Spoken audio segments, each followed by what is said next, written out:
आप देख रहे हैं पब्लिक स्टेटमेंट न्यूज नेटवर्क।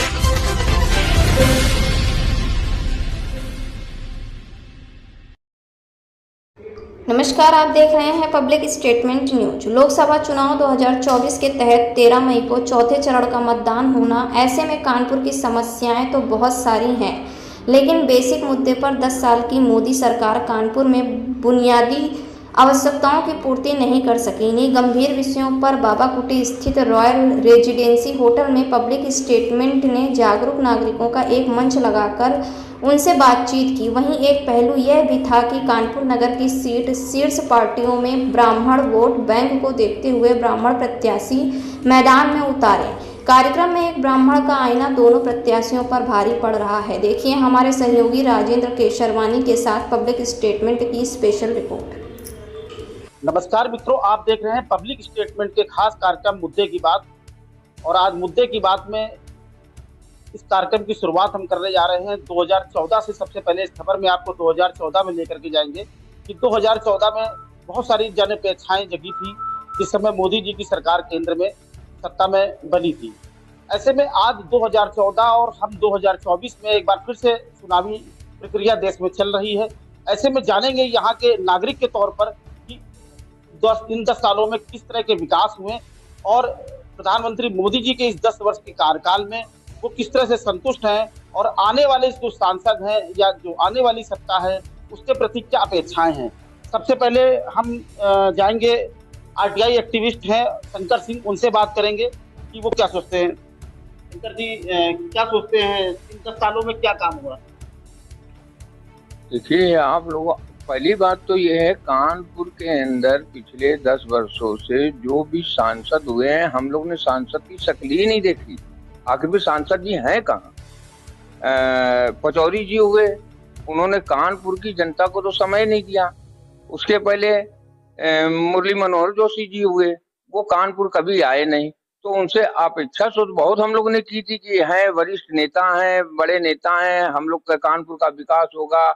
हमारे कानपुर की समस्या जैसे रोड है, रोडों में आप जाइए तो आप निकल नहीं सकते हैं कानपुर में। अगर किसी मरीज को ले जाना हो अस्पताल तो वो रास्ते में ही दम तोड़ देगा। क्यों से कि वहां जाने के लिए कहीं नहीं कहीं इस प्रकार से व्यवस्था की गई है कि इंसान अस्पताल तक नहीं पहुंच सकता। क्या कहना क्या चाहते हैं? जाम एक प्रमुख कारण है। जाम की तो ये समस्या है कि आप, अब ये तो आप स्वयं देख रहे हैं, पूरा कानपुर देख रहा है, मैं नहीं देख रहा हूँ, पूरा कानपुर देख रहा है कि आप किसी भी गली में चले जाइए, किसी भी चौराहे में, आप घंटाघर चले जाइए, आप अफीम कोठी चले जाइए, आप झकरकट्टी चौराहे पे चले जाइए, आप रामा देवी चले जाइए, आप जरीफ चौकी चले जाइए, गुमटी नंबर 5 चले जाइए, आप माल रोड चले जाइए, बिराना रोड चले जाइए, किसी भी रास्ते से आप निकल नहीं सकती है। विकास के नाम पे, मेट्रो के नाम से सिर्फ एक आचमन करके रोडों के जाम कर देना, कोई व्यवस्था नहीं करना। मेट्रो तो एक अच्छा काम है ना कानपुर का, अच्छा काम है, लेकिन उसके लिए पब्लिक के लिए अगर कोई बीमार है उसको जाने के लिए तो कम से कम अस्पताल तक तो इंसान जा सकता है। कुल मिलाकर के जाम एक प्रमुख कारण है आपकी नजर में? बहुत बड़ी समस्या है जाम की। दूसरी बात, एक हम लोग को एक अधिकार दिया गया था राइट टू इन्फॉर्मेशन का, उसका 2014 के बाद तो ये है, आयुक्त तो कह देता है जाइए आपको सूचना हो गई, जो मिल गया वो ठीक है। राज्य सूचना आयुक्त हम लोग की बात सुनना ही नहीं चाहता, जबकि ये जो 2005 को जो ये कानून बनाए गए थे, इन कानून में साफ साफ कहा गया था कि ये जनता का कानून, जनता इसकी मालिक है, जनता का ही आदमी आयुक्त बनेगा। हमारे बीच का आदमी तो आयुक्त तो बन नहीं पाया, लेकिन उन्होंने अपने आयुक्त बना दिए। और ये जो आप देख रहे हो कि सूचना का अधिकार उत्तर प्रदेश में एकदम खत्म हो चुका है। चलिए कुछ और लोगों से बात करेंगे। क्या कहना चाहेंगे तिवारी जी इस 10 वर्ष के कार्यकाल को? 10 वर्ष के कार्यकाल में तमाम, सबसे नंबर 1 तो बेरोजगारी, नवयुवक प्रत्येक घर में बेरोजगार नवयुवक है। इधर जो ये अग्निवीर 4 साल की जो दी, ये 4 साल बाद जब आएंगे तो ट्रेंड जो है अपराधी बनेंगे। 4 साल बाद उनको जब कोई काम नहीं मिलेगा तो स्वाभाविक है वो जो है समाज के लिए बहुत बड़ा एक समस्या पैदा होंगे। ट्रेंड होंगे, पुलिस से ज्यादा उनके पास जो है ट्रेनिंग होगी, तो आने वाले समय में ये एक बहुत बड़ी समस्या बन रही है। उसके अलावा जो है यहाँ पे जैसे गाय का है, गाय के लिए कि नहीं गौ हत्या न की जाए, गौशाला बनाए गए, लेकिन उनको पर्याप्त राशन न देने से शासन की व्यवस्था ये है 40 रुपए प्रति गाय के लिए जो राशन दिया जा रहा है तो तमाम मर रही हैं। और 40 रुपए कंप्लीट नहीं है एक जानवर के एक लिए। जानवर के लिए 40 रुपए कंप्लीट नहीं है, इसीलिए तमाम गौशालों में गाय मर रही हैं और बड़ी अव्यवस्था है, बेरोजगारी। तो बता रहे हैं गाय की बहुत सुरक्षा हो रही है। सुरक्षा नहीं है, सुरक्षा देखने को मिलती है प्रत्येक गांव में जो गौशाला है उनमें जो है आए दिन गायें मर रही हैं, न उनके पास जो है चारा है न उनको पानी है। डेली जो है प्रत्येक गौशाला में 1 2 4 जो है परमानेंट मर रही हैं। तो बेरोजगारी तो है ही है, महंगाई भी जो है बराबर बढ़ रही है। छोटा दुकानदार टैक्स जो है जीएसटी हो ये टैक्स वो टैक्स लेके इतना परेशान है कि उसकी हालत खस्ता है। आमदनी जितनी नहीं है उससे ज्यादा टैक्स दे रहा है। विकास के नाम पर जो काम हो रहे हैं वो केवल लीपापोती हो रही है। 40% तक कमीशन जो है अधिकारियों के पास जाता है तब ये काम होता है। और रोड जो बन रही है 4 महीने में फिर जस की तस हो रही है। मानकता से काम नहीं हो रहा है, भ्रष्टाचार बहुत। बस। चलिए कुछ और भी लोगों से बात करेंगे। हमारे साथ में जो पत्रकार हैं उमेश यादव जी, उनसे बात करेंगे। उमेश जी, क्या कहना चाहेंगे इस 10 वर्ष के कार्यकाल में, और जब आप कल वोट देने जा रहे होंगे, 13 मई का दिन है कल, और कल जब वोट देने जा रहे होंगे तो आपके जहन में क्या चल रहा होगा? देखो, इस समय चुनावी माहौल है और इस चुनावी माहौल में जितने भी प्रत्याशी आए हैं, हम किसी दल की बात नहीं करते हैं, सारे दल के या जो निर्दलीय प्रत्याशी आए हैं उनका कोई मैनिफेस्टो नहीं है। उन्होंने अपनी पार्टी के एजेंडे पे चल रहे हैं कि हमारी पार्टी ये कहती है, हमारी पार्टी ने ये वादा किया, लेकिन किसी प्रत्याशी ने जनता से क्या वादा किया है, प्रत्याशी को जनता कैसे मानेगी कि इसके क्या फायदे मिलेंगे हमको, ये हमारे लिए क्या करेगा। जैसे हम आपको बताना चाहेंगे, कानपुर नगर से भारतीय जनता पार्टी से प्रत्याशी आए हैं रमेश अवस्थी। पूरा कानपुर क्या पूरा प्रदेश जानता है उनके विषय में। सहारा में लोगों ने 10-10 रुपए जनता ने अपने जमा किए थे, ये उसमें चीप थे। क्या इनको जनता का दर्द नहीं पता है कि कैसे पैसा जमा होता है, कैसे पैसा जमा किया जनता ने? इसके विषय में उन्होंने कभी, वो एक पत्रकार थे, हम पत्रकार होने के नाते उनसे सवाल करते हैं कि जब आप स्वयं पत्रकार थे तो जनता के हित के लिए आपने क्या कदम उठाया? कोई कदम उठाया? नहीं उठाया। गठबंधन से, इंडिया गठबंधन से आलोक मिश्रा जी आए हैं। जो स्कूलों की व्यवस्था है, स्कूल कई कॉलेज हैं उनके, कई स्कूल है उनके, स्कूलों की जो व्यवस्था है उसमें गार्जियन के ऊपर एक थोप दिया जाता है एक तरीके का कि आपको इतनी किताबें लेनी है और फला जगह है कि आगे जो सहारा का पैसा जमा हुआ है हम जनता को दिलाएंगे कि सांसद बनने के बाद कि नहीं दिलाएंगे। तमाम कानपुर की और समस्या हैं। जैसे भोले जी ने एक वादा किया था कि हम 12 टोल को खत्म करा देंगे। उन्होंने यहां तक कहा था कि अगर हम 12 टोल नहीं खत्म कराते हैं तो हम फांसी लगा लेंगे या मुंह नहीं दिखाएंगे। इसके बाद में जनता को इकट्ठा करके उन्होंने वहां एक अभियान चलाया, लेकिन उसके बाद में पूरी जनता जानती है क्या हुआ उसमें और क्या हो रहा है।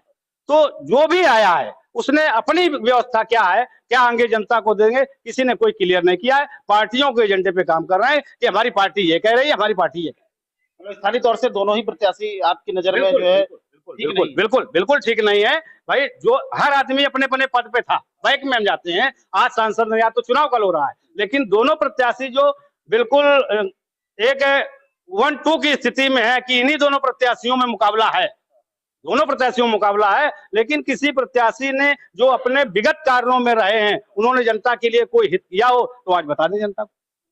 कानपुर के जाम की बात अगर की जाए तो एक पत्रकार के नाते आप क्या सुझाव देना चाहेंगे? कोई जाम की स्थिति यह है कि अगर आपको कचहरी जाना है तो अगर आप ये सोच के चलते हैं कि हम आधा घंटे में पहुंच जाएंगे तो आप बिल्कुल नहीं पहुंच सकते हैं। आपको कम से कम 1.5 घंटे का समय लेके चलना पड़ेगा। चलिए, अगर आपको सांसद बना दिया जाता है तो सबसे पहले आप विकास कार्य में मतलब जाम को किस तरह से हटाएंगे? हम अगर इस पद पे बाई चांस पहुंचते हैं कभी, तो हम सबसे पहले जनता के बीच में जाएंगे और जनता से जनता की समस्या पूछेंगे कि आपकी क्या समस्या है, और उस समस्या पे हमें अपनी लिस्ट बनाएंगे और उस समस्या पे पहले काम करना पसंद करेंगे। वो तो भाजपा प्रत्याशी भी कह रहे हैं कि जनता ही जो है विकास का मॉडल खींचेगी। ऐसा है कि अभी तक 10 वर्ष बीजेपी की सरकार रही है और कानपुर में बीजेपी के सांसद रहे। मुरली मनोहर जोशी जी पहले हुआ करते थे, इसके बाद में पचौरी साहब थे, लेकिन जनता को कभी शायद ही दर्शन होते होंगे इन लोगों को। मुझे ऐसी उम्मीद नहीं होती है कि जनता इनसे रूबरू अचानक मिल सकती है।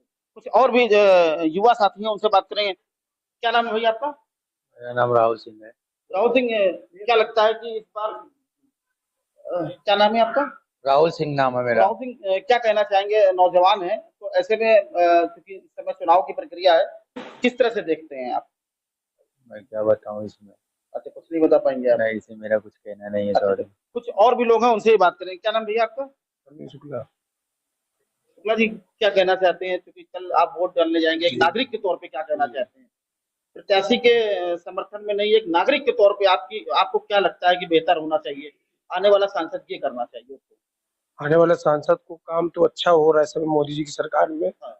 और वो भी आए और काम करे अच्छा, यही हम चाहते हैं। अच्छा, क्या लगता है कि क्या प्रमुख समस्याएं हैं कानपुर की? समस्या तो जो अभी भैया ने बताया कि जो ये जाम आम की समस्या है, जाम की समस्या जी, जो है जी। प्रमुख समस्या आपको भी लगता है? जी जी। महंगाई कोई इशू है? महंगाई को लेकर के भी कुछ? महंगाई तो भैया है ही है ये, तो है। महंगाई कोई भी आएगा। अच्छा, आबादी बढ़ेगी तो महंगाई बढ़ेगी। जी जी जी। अच्छा, तो महंगाई बढ़ेगी। भैया ये पहले बताओ कि 1000 रुपए के क्वार्टर ले सकता है, आप खुद ही सोचे। तो भैया ये राशन है, तो आदमी कह रहा महंगाई महंगाई, कहाँ से महंगाई है? कोई महंगाई नहीं, यही सब है। अब कह रहा अब चलो जाम वाली तो बात सही है कि जहाँ जाम लगा है, कोई जाम वाला सिस्टम थोड़ा इसको सही करवाया जाए तो थोड़ा आगे बढ़ेगा, मगर कोई महंगाई होने वाला कोई नहीं है। कोई महंगाई नहीं, कोई महंगाई नहीं है बता रहे हैं। पीछे वाले ऐसा है। लोग बता रहे हैं कोई महंगाई नहीं है। महंगाई है, एक गरीब आदमी को रोजगार नहीं मिल रहा है, और जब उसे रोजगार नहीं मिल रहा है तो शाम को वो 20 रुपए 25 रुपए किलो आटा कहाँ से लाएगा? सबसे पहली बात। इसके बाद में 1000 रुपए के ऊपर का सिलेंडर हो गया है। पहले की अपेक्षा 300 350 का सिलेंडर मिलता था, अब उनको राशन दिया जा रहा है, घुमा के कान पकड़ा जा रहा है कि इधर राशन हम आपको फ्री दे रहे हैं, लेकिन पीछे से 1000 रुपए सिलेंडर की नाम पे लिए ले रहे हैं। तो वो तो पैसा जनता का पैसा है, जनता का ही पैसा है। दूसरी बात हम ये कहना चाहते हैं कि जो बेरोजगारी है, बेरोजगारी में एक किसान आदमी, हम किसान परिवार से बिलीव करते हैं, एक किसान आदमी जब अपने बच्चे को कहीं फार्म भरवाता है और उसका सेंटर पता लगा बिहार चला गया, और बिहार जाने के लिए उसको कम से कम 3 कुंटल गेहूं बेचना पड़ेगा। 3 कुंटल गेहूं बेच के वो बच्चे को अपने देगा, और बच्चा घर वापस नहीं आ पाता है, रास्ते में पेपर लीक हो जाता है। तो उस बच्चे पे और उसके माँ बाप पे उस समय क्या गुजर रही होगी और क्या गुजरती है, वो तो वही जानता है। तमाम मतलब ये तो सही है कि पेपर लीक की बहुत ज्यादा समस्याएं रही। जितनी भी भर्तियां निकली हैं, शायद ही कोई ऐसा पेपर हो जिसका पर्चा लीक ना हुआ हो। आज ये समस्या सबसे बड़ी समस्या है। बच्चे विश्वास नहीं कर पा रहे हैं कि अगर ये हम फार्म डाल रहे हैं और इस पे हमें नौकरी मिलेगी कि नहीं मिलेगी। सबसे बड़ी समस्या बच्चों के अंदर ये है, और दिन पर दिन बेरोजगारी बढ़ती ही जा रही है। चलिए कुछ और भी लोगों से बात करेंगे। क्या कहना चाहेंगे सर आप? महंगाई पे हम कहना नाम क्या है आपका? मैं दैनिक के समाचार से सुरेश कुमार। सुरेश जी, क्या कहना चाहते हैं आप?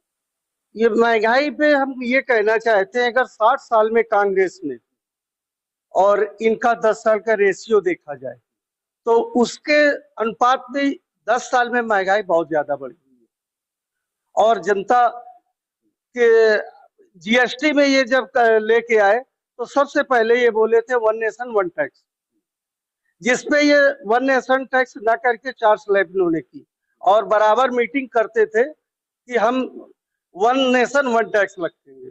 4 स्लैब में रखा, और हर चीज में इन्होंने टैक्स लगा दिया। जैसे कि बच्चों की कॉपी किताब में यदि सब जगह टैक्स लगेगा तो हम कंपेरिजन नहीं कर पाएंगे, क्योंकि हम फाइट नहीं कर पाएंगे। अगर हमको मूलभूत सुविधाएं, अगर जीएसटी आप लेते हैं तो शिक्षा में आपको टैक्स फ्री करना पड़ेगा, ये हमारी मांग। अब देखिए बहुत सारी बातें हुई, लेकिन एक विषय था, बड़ा गंभीर इशू था कि जब योगी जी इससे पहले विधानसभा का चुनाव लड़ रहे थे तो उन्होंने भूमाफियाओं पे कड़ी कार्रवाई करने की बात की थी। कुछ और भी लोग हैं, भूमाफियाओं पे किस तरह की कार्रवाई हुई है उसको भी समझेंगे। तिवारी जी, थोड़ा सा बताइए भूमाफियाओं को लेकर के, बताइए क्या भूमाफियाओं पे कोई कार्रवाई हुई है? कार्रवाई कुछ चुनिंदा लोगों के ऊपर हो रही है, हुई है, वो एक प्रदर्शन में दिखा के उसको हाईलाइट किया गया। लेकिन कानपुर में तमाम ऐसे परिवार हैं जो नेताओं के और अधिकारियों के चक्कर काटते काटते थक गए, कोर्ट कचहरी में सालों से झूल रहे हैं, उनकी जमीन पे कब्जा है और आज तक वो कब्जा नहीं ले पाए। भूमाफियाओं के तमाम प्रयास किए, लेकिन उनके ऊपर ना कोई कार्रवाई हुई, और वो अपना फल फूल रहे हैं और जिनकी संपत्ति है, जो मेन वारिस है, वो बेचारे जो है अपने घर के जो है गेहूं बेच के, कोई किसान है या किसी तरीके से वो कोर्ट कचहरी के चक्कर लगा रहे हैं। कुछ और लोगों से भू माफिया जो शब्द था बड़ा ही जो है चर्चा का विषय था पिछली सरकार, मतलब पिछले बार जब विधानसभा के चुनाव, क्या कहना चाहेंगे भू माफियाओं को लेकर के? क्या शहर में भू माफियाओं की एक बहुत लंबी लिस्ट है और सरकार को भी पता है, अधिकारियों को भी पता है।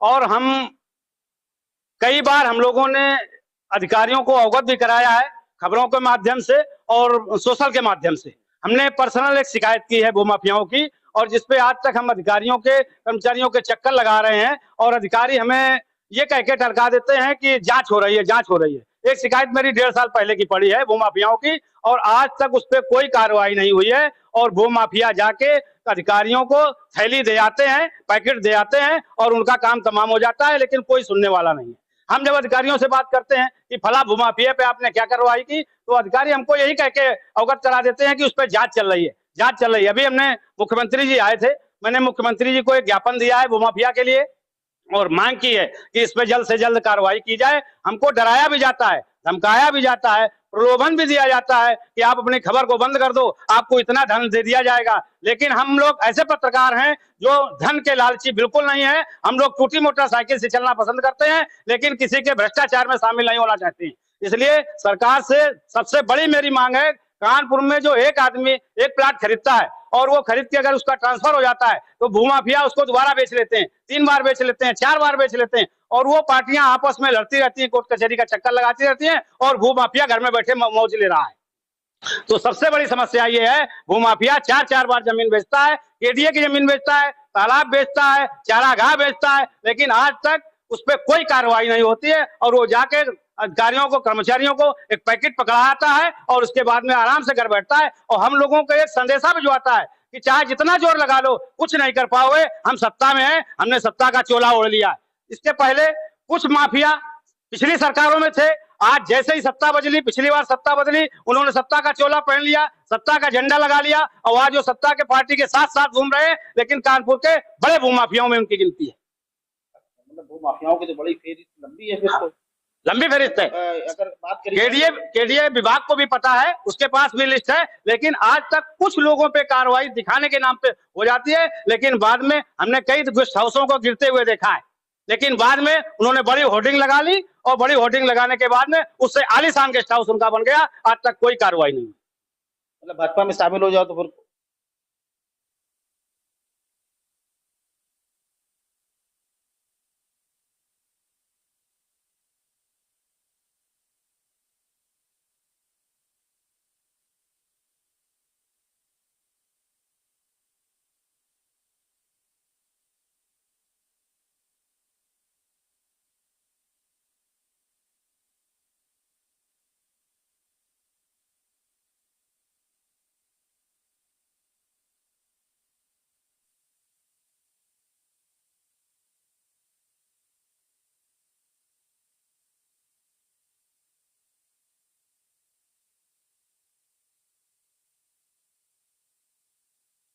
कि 8 साल पहले मैंने कुछ सूचनाएं मांगी थी 25 गांव की, जिनके तालाब, चरगाह, जंगल की जगह, खलियान, जीएस की जगह, घूरे की जगह, इन जगह तालाब हुए, मंदिर हुए, कुएं हुए, ये सब कुछ होते थे, आज भी हैं। मैं दिखा सकता हूं गांव के अंदर चल के, लेकिन उन्होंने सारी जमीनें बेच दी। अगर आपने जरा सी उनके खिलाफ मुंह खोला तो आपके ऊपर हमला करा दिया जाएगा, मारे पीटे जाएंगे, और यही होगा। अगर आपने इस विषय को नहीं छोड़ा तो आप जान से भी हाथ धोना पड़ेगा। और ये तो क्या कहना चाहते हैं, माफिया हावी है अभी भी? माफिया का तो ये हाल है कि अगर आपने उन भू माफियाओं के खिलाफ अगर आपने एक शब्द भी बोलने की कोशिश की तो फिर सुबेरा आपका नहीं हो सकता। और हम लोग यही उम्मीद लगाए बैठे हैं कि हमारे कोई अच्छे सांसद आ जाएं कानपुर के अंदर, जो हम लोग अपनी समस्याओं को उनको अवगत कराएं।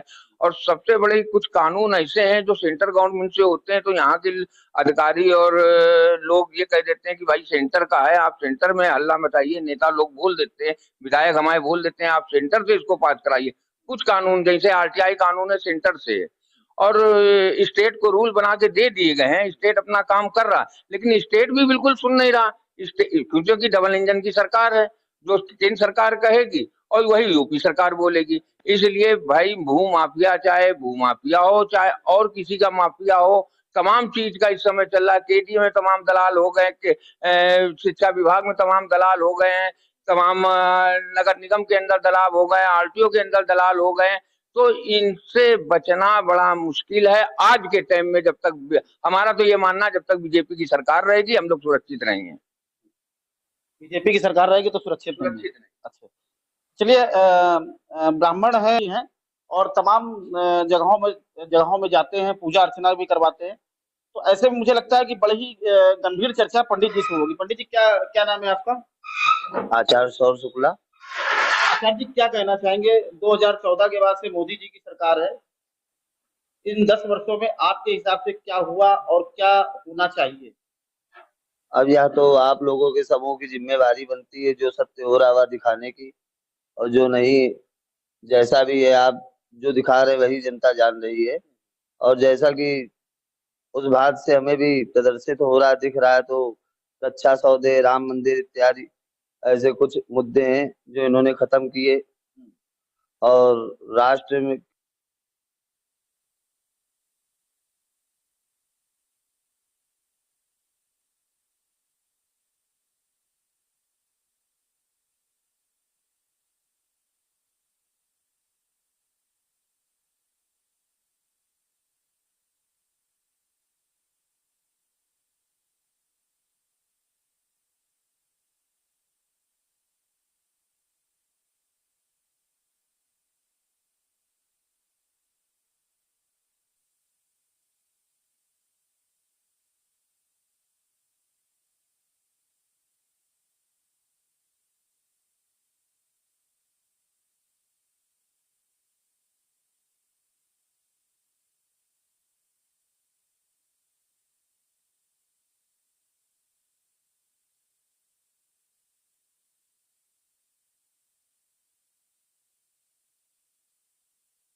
यहाँ के आला अधिकारियों के द्वारा किए गए विकास कार्य गए हैं, बस यहाँ पे दिखते हैं। चलिए, तो बात अगर जाम की जाए तो कानपुर का जो शहर है वो अक्सर जाम में कराता रहता है।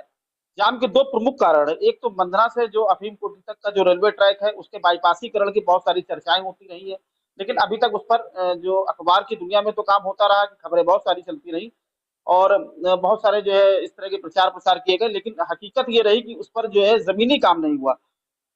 और अगर बात की जाए कि घंटाघर मतलब रेलवे स्टेशन पहुंचने की, तो वहां पर भी एक सिंगल पुल है, जबकि वहां पर अगर डबल पुल हो जाए तो मुझे लगता है कि वो जो है कानपुर के लोगों के लिए लाभकारी होगा। तो ऐसे में इन 2 विषयों पर बात करेंगे। उमेश जी, बताइए कि अक्सर ये देखने में आया कि बाईपासीकरण, जाम को खत्म करने के लिए बाईपासीकरण की बात की गई। रेलवे ट्रैक जो अनवरगंज से जो मंदना का है, और ये जो काटबिल से घंटाघर वाला जो पुल है वो भी सिंगल पुल है। ऐसे में लोगों का आवागमन बहुत दिक्कत भरा होता है। ऐसा है कि खबरें तो अखबारों में छपती रहती हैं और सोशल में भी चलती रहती हैं कि अभी ये हो रहा है, अभी वो हो रहा है, वहां से बनाया जाएगा, वहां से बाईपास किया जाएगा। लेकिन जो कानपुर की जनता इस समय जाम से जूझ रही है, हमने आपको बताया कि अगर आप घर से कचहरी के लिए निकलते हैं तो अगर आधे घंटे का समय है तो आप 1.5 घंटे में कचहरी पहुंचेंगे। अगर आपका मरीज कोई अस्पताल ले जाना है तो आपको कई समस्याओं से, कई चौराहों की जाम से जूझना पड़ेगा। सबसे एक बात और मैं आपसे कहना चाहता हूं, जो कानपुर में स्वास्थ्य विभाग को लेके बड़ी समस्या है। स्वास्थ्य विभाग को लेके कानपुर दक्षिण में 350 से ज्यादा अवैध नर्सिंग होम हॉस्पिटल चल रहे हैं, जिसकी मैंने कई बार शिकायत सीएमओ साहब से की। कई हॉस्पिटल ऐसे हैं जो मानक विहीन है, अनट्रेंड लोगों से इलाज कराया जा रहा है, जिसमें आए दिन कोई ना कोई मरीज जाके वहां एक्सपायर हो जाता है, खत्म हो जाता है। उसके परिजनों से लाखों रुपए की लूट कर ली जाती है, वहां पे जो बोर्ड लगाया जाता है, नामी गिरामी डॉक्टरों के नाम का बोर्ड लगाया जाता है, उस अस्पताल में, नर्सिंग होम में कहीं किसी ना किसी में कोई भी एमबीबीएस डॉक्टर आपको नहीं मिलेगा। कक्षा 8 से हाई स्कूल इंटर के बच्चों, अनट्रेंड लोगों से इलाज कराया जाता है और कई मरीज घटना का शिकार हो जाते हैं। जिसको जो इलाज चाहिए होता है वो इलाज भी नहीं मिलता है, उनको पता ही नहीं कि इसके मर्ज क्या है, और दूसरी मर्ज का इलाज होता रहता है। 2-3 दिन के अंदर उनसे लाखों रुपया ऐंठ लिया जाता है, फिर उनसे कह दिया जाता है कि अब आप रिजेंसी जा सकते हैं या किसी बड़े हॉस्पिटल में जा सकते हैं। मैंने कई हॉस्पिटलों की खबर लगाई, एक पैरामाउंट हॉस्पिटल यहाँ पे है नौवस्था में, मैंने उसकी शिकायत की। एक आदमी को उन्होंने गलत इलाज से मार डाला, मैंने उसका पोस्टमार्टम कराया, पोस्टमार्टम रिपोर्ट लाए, मैंने रेसो साहब को दिया, सीमो साहब को दिया, लेकिन 6 महीने हो गए हैं, आज तक कोई कार्रवाई नहीं हुई। उस पे वो हॉस्पिटल के मालिक जाके 1-2 लाख रुपए, 4 लाख दे आते हैं। उन्होंने मुझसे भी कहा कि आप स्कूटी मोटरसाइकिल चलते हो यादव जी, आप आइए, हम आपकी तस्वीर बदल देंगे, आपकी तकदीर बदल देंगे। लेकिन मैंने उनसे बड़े कड़े शब्दों में कहा कि मैं स्कूटी मोटरसाइकिल से चलना पसंद करूंगा, लेकिन आपकी रिश्वत नहीं लूंगा। सीमो साहब से मैंने कई बार ज्ञापन भी दिया, मैंने खबर भी छापी, खबर भी चलाई। अभी बिल्हौर में एक नर्सिंग होम चल रहा है, जिस नर्सिंग होम का कोई नाम नहीं है, लाखों रुपए रोज कमा रहा है। वो मरीजों से बुखार के नाम पर वो लोगों को डरवा देता है कि इसको भयंकर बीमारी हो गई है, उसके सेटिंग के जो हॉस्पिटल कानपुर के अंदर है उनमें रिफर कर देता है और लाखों रुपए की वसूली हो जाती है और मरीज हताश होकर अपने घर चला जाता है। लेकिन कोई सुनने वाला नहीं है, कोई सुनने वाला नहीं।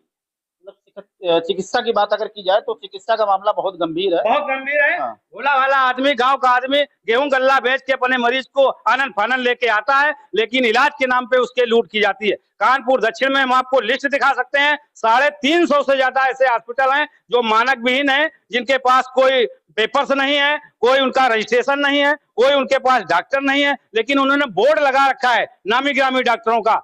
ऐसे कोई डॉक्टर है नहीं, अनट्रेंड लोगों से इलाज कराया जाता है और मरीजों के साथ, पैसे के साथ, उनके स्वास्थ्य के साथ पूरा खिलवाड़ किया जा रहा है, कोई ध्यान देने वाला नहीं है। राजनीति से बड़े नाराज लग रहे हैं आप। व्यवस्था से तो आने वाले सांसद से क्या उम्मीद? हम उम्मीद करते हैं कि आने वाले सांसद दक्षिण क्षेत्र के, ज्यादा नहीं, पूरे कानपुर के नहीं, दक्षिण क्षेत्र के जितने भी हॉस्पिटल हैं उनकी जांच करा दी जाए। आधे से ज्यादा हॉस्पिटल इनको बंद करवाना पड़ेगा। बहुत बड़ी बात है। चिकित्सा, जिस विश्वास से लोग ग्रामीण क्षेत्रों से लोग कानपुर शहर की तरफ आते हैं और अपने परिवार के लोगों का इलाज कराते हैं, लेकिन उस इलाज के दौरान जिस तरह का भ्रष्टाचार किया जाता है और कई बार इस भ्रष्टाचार के कारण वो व्यक्ति असमय काल के गाल में चला जाता है। ऐसे में सरकार और सरकार में बैठे हुए लोग और प्रशासन के लोगों को ये जिम्मेदारी तय करनी होगी कि कहीं ना कहीं अगर ऐसा कुछ हो रहा है, इस तरह के आरोप लग रहे हैं, तो उसकी निष्पक्षता से जांच कराई जानी चाहिए। चलिए कुछ अच्छे, शंकर सिंह जी ये बताइए कि आरटीआई कानून 2005 में पास हुआ था और इस समय हम 2024 में हैं, तो 2005 के बाद से या 2014 के बाद से क्या आरटीआई को कमजोर करने का भी काम किया गया? देखिए, आरटीआई कानून 12 अक्टूबर 2005 को पूरे भारत में लागू कर दिया गया था, जम्मू कश्मीर को छोड़कर। और जिस समय ये कानून आया था तो 2005 में तो नवंबर 2006 से एक कानपुर के अंदर एक अभियान चलाया गया था। कानपुर क्या, पूरे उत्तर प्रदेश में भी चलाया गया था और दिल्ली तक चला था। तो उसका हम लोग ने सूचना का अधिकार अभियान उत्तर प्रदेश के नाम से एक अभियान चलाया था, घूस को घूसा। तो उसमें हुआ ये कि उस समय तो अधिकारियों को नहीं मालूम था ये कानून क्या कानून है क्या नहीं है। इतनी घबराहट थी, लोगों ने सूचना देना चालू की, हम लोग को मिलना चालू हुई, बहुत अधिकारियों में कार्रवाई हुई। मैंने स्वयं कई अपने कानपुर जिले को छोड़ के उन्नाव जिले में, हरदोई में, बाराबंकी में कई प्रधानों को इसी आरटीआई के माध्यम से जेल जाना पड़ा, उनके बस्ते बंद गए हैं।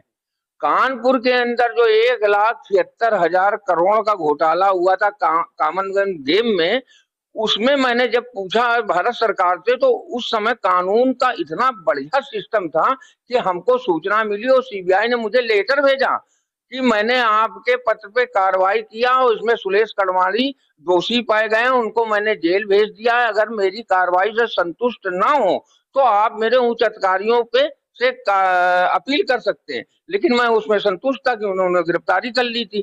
लेकिन 2014 के बाद तो भैया ये कानून ही इस प्रकार से बंद किया गया कि पूरे उत्तर प्रदेश के अंदर 10 रुपए का पोस्टर ऑर्डर आपको नहीं मिलेगा। जब पोस्टर ऑर्डर नहीं मिलेगा, वो कैश लेते नहीं है, तेजी में जाके पैसा जमा करने में 10 रुपए हमको बहुत समय लगता है कि 3-3 फार्म भरने पड़ते हैं, फिर 2 कॉपी वहां जमा करनी पड़ती है, 1 कॉपी हमको मिलती है जो हम भेजें। तो इतनी प्रक्रिया लंबी कर दी कि कोई सूचना मांग ही नहीं सकता है। तो सूचना अधिकार कानून को तो एकदम टोटल 2014 के बाद से खत्म कर दिया गया। खैर एक आम लोगों के लिए एक हथियार के रूप में था आरटीआई कानून। हालांकि उस समय की कांग्रेस पार्टी के सरकार के दरमियान इस कानून को पारित किया गया था। शुरुआत में प्रचार प्रसार की अगर बात की जाए तो घूस को घूसा जैसे अभियान को शंकर सिंह जी ने अपने नेतृत्व में चलाया था। पूरे प्रदेश में एक ऐसा करंट आया था कि भ्रष्टाचार के खिलाफ एक नई लड़ाई शुरू हो गई है। तिवारी जी क्या कहना चाहते हैं आने वाले सांसद से जाम को लेकर के और भूमाफियाओं को लेकर के, क्या अपेक्षा करते हैं एक नागरिक के तौर पे? भूमाफियाओं पे जिनकी जमीन है उनको जमीन वापस कराने आने वाला सांसद न्यायपुरी हो। और जाम की जो सबसे बड़ी समस्या है, प्रत्येक परिवार करा रहा है, पूरी तरीके से तमाम मरीज मर जाते हैं, बड़ी अव्यवस्थाएं हैं। ये बहुत बड़ी उम्मीद जो है सांसद से होती है पब्लिक को, और इस पे उनको खरा उतरना चाहिए। कुल मिला के सांसद जो है न्यायप्रिय और कर्मशील होना चाहिए। रमेश अवस्थी जी के बारे में बताया जा रहा है कि सहारा समूह के ये ग्रुप एडिटर थे और सहारा समूह में 10-10 रुपए लोगों ने जो है जमा किए थे और वो आज भारतीय जनता पार्टी के प्रत्याशी के तौर पे चुनाव लड़ रहे हैं। तो ऐसे में तो ये बड़े आरोप उन पर भी लग रहे हैं ना कि 10-10 रुपए का ये तो घोटाला हो गया, क्योंकि सहारा में आज भी 40 करोड़ लोगों को पैसा नहीं वापस किया गया। क्या कहना चाहेंगे भारतीय जनता पार्टी की नीतियों को लेकर? भारतीय जनता पार्टी की नीतियों के लिए हमने खुद जो है 20,000 रुपए की एफडी कराई थी। अच्छा, सहारा में, और वो जो है आज तक पैसा नहीं मिला है। और कई बार जो है फॉर्मेलिटी मांगी गई कि ऑनलाइन करो, ये करो, वो करो, 100-200 रुपए उसमें और अलग से खर्च हुए, और आज तक कहीं कुछ नहीं हुआ है।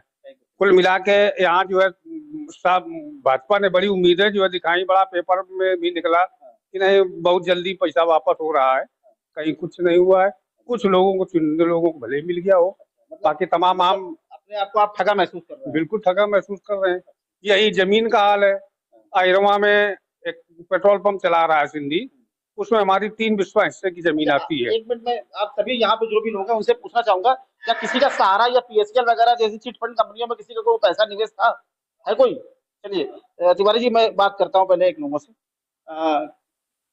आपका पैसा निवेश था किसमें? सहारा में नहीं था, हमारा एक दूसरी कंपनी में था और वो भी कंपनी भाग गई। हमारा 2 लाख रुपया मैंने 600 रुपए पर महीने करके हमारी पत्नी ने, मैंने, 2-3 लोगों ने मिल के घर में सदस्यों के नाम से जमा किया था कि कुछ पैसा इकट्ठा हो जाएगा। इसके पहले मेरे पास बैंक खाता भी नहीं था। सन 2016 में मैंने बैंक अकाउंट खोला था, तो मैंने थोड़ा थोड़ा जोड़ के पैसा इकट्ठा किया था कि ये बच्चों के भविष्य के लिए कुछ इकट्ठा हो जाएगा, लेकिन वो पैसा डूब गया और आज तक वो नहीं मिला, और ना मिलने की उम्मीद ऐसी है कि आगे पैसा वो मिलेगा। देखिए, एक बहुत बड़ी बात है कि 2014 के बाद से जब मोदी जी की सरकार आई थी तो 2016 में कई चिट फंड कंपनियों के गलत कार्यों की वजह से उस कंपनी को बंद किया गया था, और इसमें देश की आधी से ज्यादा आबादी जो है निवेशक थी, और वो आबादी थी जो छोटी छोटी दुकान, छोटी छोटी अपनी जीविका से अपना जीवन यापन करती थी। ऐसे में छोटे छोटे पैसों का निवेश सहारा, पीएसएल या अन्य तमाम सारी ऐसी कई सारी कंपनियां थी, उस पर निवेश किया गया था। लेकिन 2016 के बाद इन कंपनियों पर कार्रवाइयां होती हैं और निवेशक जो आम लोग थे, जो देश के नागरिक के तौर पे थे, जो छोटे छोटे कारोबारी थे, उनका पैसा जाम हो गया और अभी तक वो पैसा वापस नहीं हुआ है।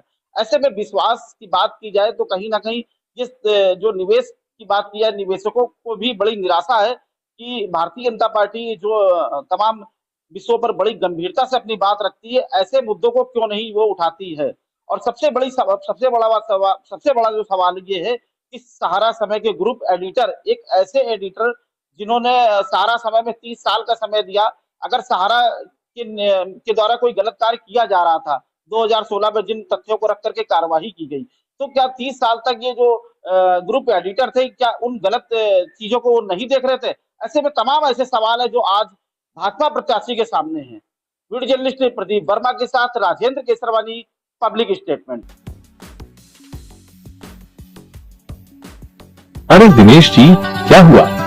आप परेशान दिख रहे हैं। हाँ सुरेश जी, मैं अपने बिजनेस को लेकर बहुत परेशान हूँ। यह ठीक नहीं चल रहा है। हर महीने भारी नुकसान का सामना करना पड़ रहा है। मुझे नहीं पता कि क्या करूं, लेकिन मैंने सुना है कि आपका बिजनेस बहुत अच्छा चल रहा है। आखिर कैसे, कृपया मुझे बताओ। हाँ, मेरा बिजनेस अच्छा चल रहा है। मैंने बोर्नफायर सर्विसेज प्राइवेट लिमिटेड की डिस्ट्रीब्यूटरशिप ली है।